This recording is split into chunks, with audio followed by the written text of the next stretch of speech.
അപ്പോൾ അവർ ഏതക്രമ അപ്പുറത്തേക്ക് പോയാൽ അതിനനുസരിച്ചുള്ള നിയമരീതികളല്ലേ സ്വീകരിക്കുക പോലീസ് എന്നുള്ളത്. ഇവിടെ നമ്മൾ കാണേണ്ടത് ഇപ്പോൾ ഇടുക്കിയിലെ വലിയ പ്രശ്നമുണ്ടല്ലോ, അതിപ്പോൾ നിങ്ങൾ അത് ചോദിക്കുന്നതാണ് ഞാൻ കരുതിയിരുന്നത്. ഇപ്പോൾ ഗവർണറുടെ ആ ഓർഡിനൻസ്, ഇടുക്കിയിലെ നിയമസഭ പാസ്സാക്കിയിട്ടുള്ള നിയമം തന്നെ അതിന് അംഗീകാരം നൽകാതിരിക്കുന്ന ഒരു പ്രശ്നം, ആ പ്രശ്നത്തിൽ ഇന്ന് വലിയ സമരമല്ലേ നടന്നിട്ടുള്ളത്. അത്തരം പ്രശ്നങ്ങൾ ജീവൽ പ്രശ്നങ്ങളല്ലേ. എത്രയോ കാലമായി ഇടുക്കിയുടെ ഒരു പ്രശ്നം പരിഹരിക്കുന്നതിന് വേണ്ടി നിയമസഭ ചർച്ച ചെയ്ത് പാസ്സാക്കിയൊരു ബില്ല് അത് ഗവർണർ ഒപ്പിടുന്നില്ല.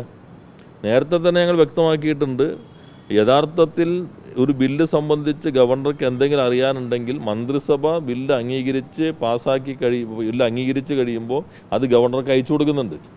അതുകൊണ്ട് നേരത്തെ ഞാൻ വ്യക്തമാക്കിയിട്ടില്ല, 167 ഞങ്ങൾ അയച്ചു കൊടുക്കണം. 1 പ്രകാരം 2 പ്രകാരം എന്തെങ്കിലും സംശയം ഉണ്ടെങ്കിൽ അപ്പോൾ ഗവർണർക്ക് ചോദിക്കാം.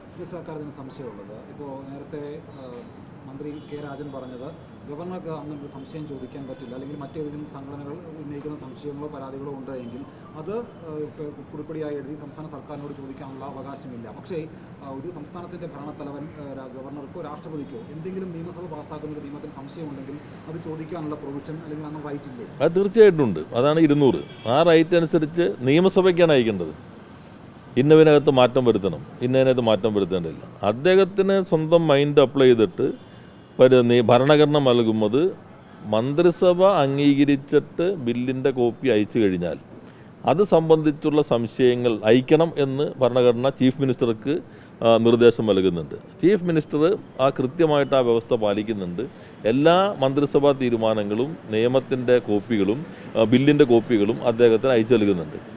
ആ സന്ദർഭത്തിൽ ഭരണഘടനാപരമായിട്ട് ഗവർണർക്ക് എന്തെങ്കിലും സംശയങ്ങൾ ഉന്നയിക്കാനുണ്ടെങ്കിൽ ആ ഘട്ടത്തിൽ ഉന്നയിക്കണം.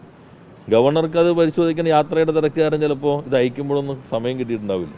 അതുകൊണ്ട് ഭരണഘടനാപരമായി അദ്ദേഹം നിർവഹിക്കേണ്ട ആ ചുമതല ഇതുവരെയും നിർവഹിച്ചായിട്ട് കാണുന്നില്ല. ഗവർണർ പറയുന്ന 3 തവണ ഈ ബില്ലിന്റെ കാര്യം സംസ്ഥാന സർക്കാരിനെ റിമൈൻഡ് ചെയ്തു എന്നുള്ളതാണ്. ഈ ഭേദഗതി ബിൽ അദ്ദേഹം ഭരണഘടന വായിച്ചു നോക്കിയാൽ മതി. ഭരണഘടനാനുസൃതമായി അദ്ദേഹം ഈ ആവശ്യം ഉന്നയിക്കേണ്ടത് ഏത് ഘട്ടത്തിലാണെന്ന് വ്യക്തമാണ്.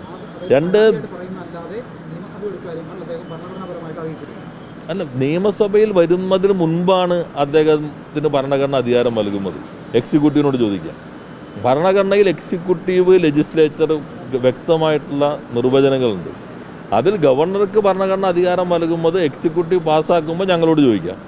നിയമസഭ പാസ്സാക്കി കഴിഞ്ഞാൽ മാറ്റങ്ങൾ വരുത്തണമെങ്കിൽ നിയമസഭയോട് ചോദിക്കാം. എന്നാൽ ഞങ്ങളോട് ന്യായമായി ആവശ്യങ്ങൾ ഉന്നയിക്കുമ്പോൾ നമ്മുടെ നാടിന് പൊതു താല്പര്യം വെച്ച് മന്ത്രിമാർ പോയി വിശദീകരിക്കാറുണ്ട്.